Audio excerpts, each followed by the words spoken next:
دنیا ایک عارضی ہے، لیکن اصل مقام ہمارا مسلمان کا آخرت کا ہے۔ آخرت کے مقام کے اندر جو ہے اس امتی کے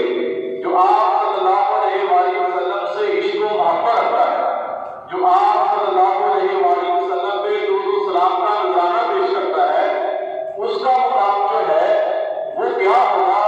وہ میں اور آپ کی سوچ سے بڑا تر ہے کہ جو آپ صلی اللہ علیہ وآلہ وسلم سے محبت رکھتا ہے۔ تو عشق کی بات کی عباد صاحب نے، قاری صاحب نے بہت سی باتیں کی، وہ مختصر بات کروں گا، آپ کا پیپر بھی ہے کہ محفل کر سجایا کر سرکار آؤں گے، محفل کر سجایا کر سرکار آؤں گے، سونے کے گیت گایا کر سرکار آؤں گے، ڈریا نہ کر بیلیا پاوے کوئی کچھ پیا کرے، ڈریا نہ کر بیلیا پاوے کوئی کچھ پیا کرے،